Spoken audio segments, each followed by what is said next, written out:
Selamat siang, jumpa lagi dengan Denok Ayu Novel. Bagaimana kabar sobat semua? Sebelum kita mulai cerita ini, ayo silakan subscribe, like, komen, share dan nyalakan loncengnya untuk mendapatkan notifikasi terbaru ketika Mimin upload videonya. Menantu terbaik bab 30, pasien khusus. Lin Yu mengabaikannya dan langsung memanggil Lao Song. Lao Song kebetulan ada di atas dan menyuruh Lin Yu menunggu sebentar dan dia akan turun. Jika Song Lao, yang terlibat olehmu, menolak untuk merawat ibuku mulai sekarang, aku tidak akan pernah selesai denganmu.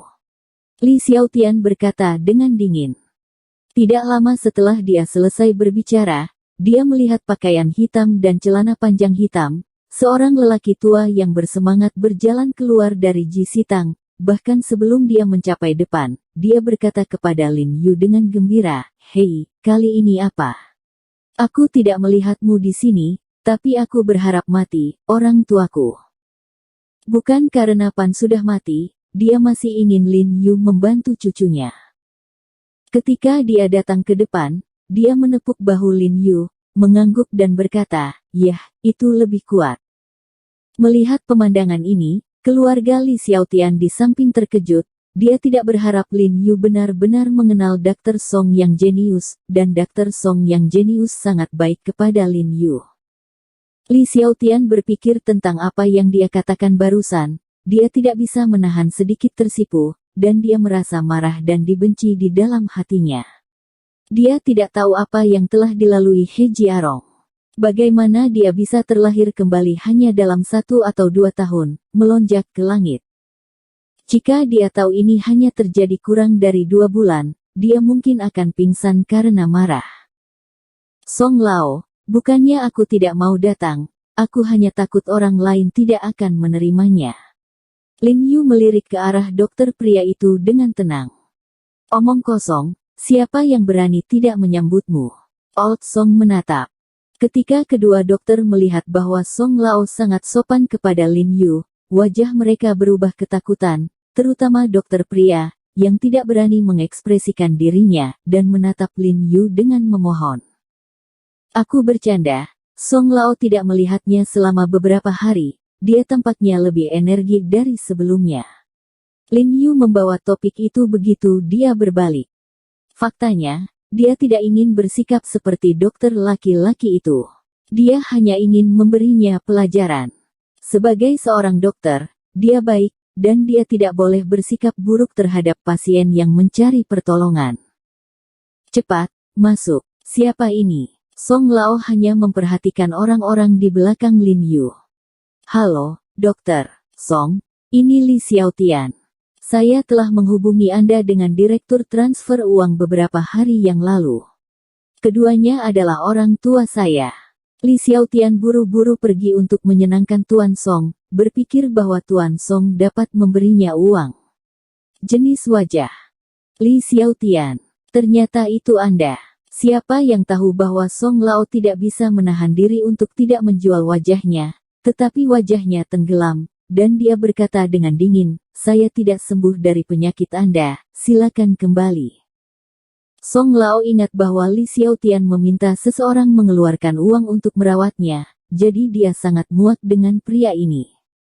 Wajah Li Xiaotian membiru sesaat, dan orang tuanya tidak bisa menahan pucat dan diam. Ini adalah... Song tua berbalik dan menatap Jiang Jingren. Ini ayah mertuaku, Jiang Jingren. Lin Yu buru-buru memperkenalkan. Oh, untungnya, Anda memiliki menantu yang baik. Old Song buru-buru menyapa Jiang Jingren, tetapi hatinya meneteskan darah, Xiao He sudah menikah. Langit tidak memiliki mata. Song Lao, apakah aku mendapat undangan yang tak henti-hentinya? Aku harap kamu banyak orang dewasa, tidak peduli dengan kami junior, dan membantu bibiku untuk melihat penyakitnya. Lin Yu memohon dengan hormat. Lao Song melirik Li Xiaotian dengan wajah yang dalam, dan kemudian dengan enggan berkata, "Yah, karena Xiao He telah berbicara, aku tidak bisa menolak." Lin Yu Nengzi datang memintanya untuk berobat, sepertinya ada rahasia. Song Lao tidak bertanya banyak. "Alhamdulillah Song, Hei, jangan lupa melihat cucuku. Li Xiaotian hanya ingin berterima kasih kepada Lao Song, tetapi Lao Li Song mengabaikannya, jadi dia menarik Lin Yu ke dalam rumah. Song Lao memberikan akupuntur dan moksibusi kepada Bibi Sun, dan kemudian meresepkan beberapa obat untuk mereka minum sesuai resep, dan itu akan efektif dalam 1 bulan. Setelah minum obat, Paman Li dan istrinya pergi dengan syukur. Sebelum pergi, Li Xiaotian memandang Lin Yu dengan pahit, lalu sedikit frustrasi muncul di ekspresinya, dan dia pergi dengan sedih. Dia tahu bahwa Jiang Yan tidak ada harapan dalam hidupnya. Hei, cucuku membuka perusahaan 2 hari yang lalu. Sekarang orang-orang berbasis di Qinghai. Kapan menurutmu kamu punya waktu untuk bertemu? Song Lao bertanya dengan hati-hati, masih kesemutan yang tak terkendali. Sangat enak pemuda, mengapa menikah, langit tidak memiliki mata. Hari-hari ini akan berhasil, aku punya waktu. Kalau begitu malam ini, lebih baik berjemur jika kamu memilih hari lain. Mata Old Song sedikit bersemangat. Jiarong, bukankah Yan Er bermaksud memasakmu sendiri malam ini? Jiang Jingren di samping dengan jelas mencium sedikit bahaya dan segera mengingatkan Lin Yu. Apakah dia tahu cara memasak? Lin Yu mengerutkan kening dan bingung. Makanan di rumah dibuat oleh ibu mertuanya. Ahem. Jiang Jingren hampir tersedak air liurnya, dan dengan cepat berdeham, dan berkata, apa? Ibumu baru saja mengajarinya 2 hari ini. Hal pertama yang dia pikirkan adalah membuatnya untukmu. Tidak mungkin, dia bahkan tidak menatapku langsung. Sudah larut, ayo pergi. Sebelum Lin Yu selesai berbicara, Jiang Jingren buru-buru mencengkeramnya dan berjalan keluar. Jika ini terus berlanjut akan terungkap. Jika ada yang tahu bahwa suami dan istrinya dalam hubungan yang buruk, akan buruk jika mereka dimanfaatkan. Sangat disayangkan bahwa dia masih selangkah lagi. Song tua yang licik telah memperhatikan sesuatu, dan senyuman sombong terlihat dari sudut mulutnya. Dia bahagia, dan langit memiliki mata. Tanpa diduga, ponsel Lin Yu berdering segera setelah Jiang Jingren dan Lin Yu pergi. Lin Yu mengeluarkannya dan terkejut bahwa itu adalah Li Haoming, seorang ahli penyakit dalam dari Rumah Sakit Rakyat Qinghai. Terakhir kali Lin Yu pergi ke Rumah Sakit Rakyat untuk merawat cucu perempuan Wu, dia bertemu dengannya di rumah sakit dan tidak pernah melihatnya lagi. Meskipun dia memiliki nomornya, Lin Yu tidak pernah memainkannya. Aku tidak tahu mengapa dia tiba-tiba menemukan dirinya. Halo, Direktur Li. Saudaraku He, apakah kamu sibuk sekarang? Begitu Lin Yu terhubung, suara mendesak Li Haoming terdengar dari ujung telepon yang lain. Saya memiliki pasien dengan penyakit yang sangat aneh di sini, yang dalam kondisi kritis, dan saya ingin meminta Anda untuk datang untuk diagnosis dan diagnosis. Oke, aku akan pergi. Mendengar bahwa situasinya kritis, Lin Yu segera setuju bahkan tanpa memikirkannya. Ayah, aku tidak akan kembali makan. Lin Yu mengguncang kata-kata Jiang Jingren, segera menyewa taksi, dan bergegas ke Rumah Sakit Rakyat Qinghai. Ketika kami tiba di Rumah Sakit Rakyat Kota Qinghai, segera setelah Direktur Li diundang, seseorang segera membawa Lin Yu ke ruang gawat darurat. Sebuah ruang gawat darurat besar penuh dengan dokter berjas putih, saling berbisik, wajah mereka bingung. Direktur Li, orang yang Anda undang ada di sini. Li Haoming berbalik dan melihat Lin Yu, dan dia segera sangat gembira, dan buru-buru menyapanya dan berkata, Saudaraku He, maaf telah merepotkanmu untuk pergi jauh. Lin Yu tersenyum dan melambaikan tangannya, menunjukkan bahwa tidak apa-apa, dan bertanya, bagaimana situasi pasien? Saudara He harus datang dan melihat sendiri. Li Haoming tersenyum pahit. Kemudian Li Haoming membiarkan kerumunan bubar, dan Lin Yu melihat seorang pria paruh baya duduk di kursi di tengah. Dia tampak berusia sekitar 50 tahun, pirang, dan orang asing. Saya melihat bahwa keadaan orang asing sekarang terlihat sangat buruk. Seseorang yang tidak terlalu kurus memiliki perasaan kurus di wajahnya. Kulitnya pucat, rongga matanya dalam, lingkaran matanya gelap, dan matanya merah dan bengkak. Mata merah-merah cerah, dengan rongga mata dalam dan jembatan hidung mancung khas orang Eropa, tampak agak menakutkan pada pandangan pertama.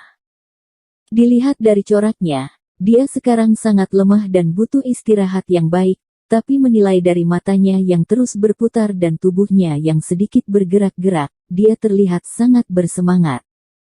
Lin Yu meliriknya, lalu tidak bisa membantu tetapi menggelengkan kepalanya dan tersenyum. Direktur Li, bukankah ini hanya kurang tidur?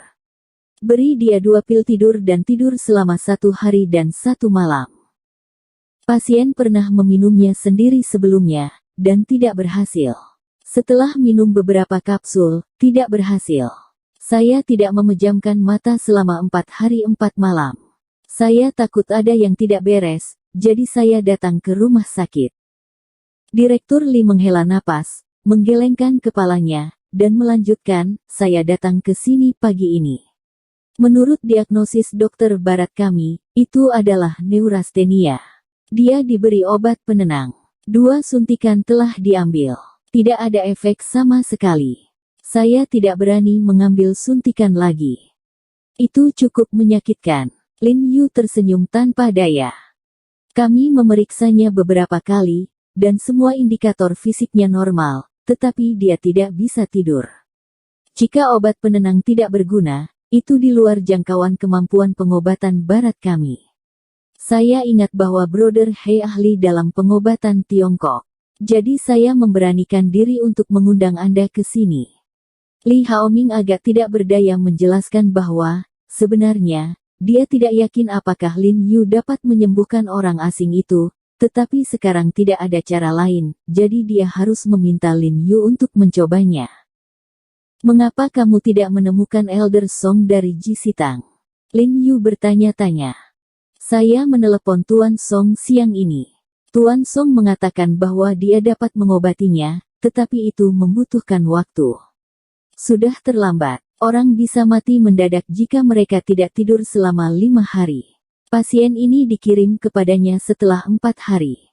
Aku tidak tahu, aku khawatir aku tidak akan bertahan malam ini. Li Haoming menghela nafas. Berhenti membicarakannya. Maukah kamu menyembuhkannya? Pada saat ini, suara yang tajam terdengar. Lin Yu mendongak dan menemukan bahwa ada seorang wanita dengan pakaian bisnis abu-abu berdiri di samping orang asing itu. Dia adalah orang Cina, dengan kacamata tebal di wajahnya. Dia tampak seperti orang asing. Asisten. Asisten wanita itu menatap para dokter di sekitarnya dengan marah, dan berkata dengan dingin, sudah hampir sehari, dan tidak ada efek sama sekali. Apakah Anda sekelompok dokter dukun di rumah sakit Anda? Bahkan insomnia tidak dapat disembuhkan. Bukankah kita sedang membahas tindakan pencegahan? Kata dokter di sekitarnya tanpa daya. Ketika Anda membahasnya, tidak akan ada orang. Saya katakan, jika ketua kami mengalami kecelakaan di Qinghai Anda, bukan hanya tanda rumah sakit rakyat Qinghai Anda yang kuning, tetapi Anda semua harus keluar. Asisten wanita itu marah. Tahu. Pernyataannya tidak mengkhawatirkan. Orang asing ini adalah agen merek Versace yang terkenal secara internasional di China. Dia datang ke China untuk menjadi penduduk atas undangan pemerintah kota Qinghai. Jika ada yang tidak beres di sini, sekretaris komite partai kota harus bertanya langsung ke rumah sakit. Tanggung jawab. Tidak sabar menunggu lagi. Saya sudah memesan tiket dan pergi ke ibu kota dalam semalam. Pada saat ini, ada suara yang tajam di luar ruang gawat darurat, nadanya cemas, dan sesosok tubuh yang cantik masuk dengan suara sepatu hak tinggi yang dibanting ke tanah. Bersambung. Terima kasih kepada kalian yang telah menonton video ini. Jangan lupa tekan tombol subscribe-nya dan nyalakan notifikasinya untuk mendapatkan video-video seru lainnya dari Denok Ayu Novel.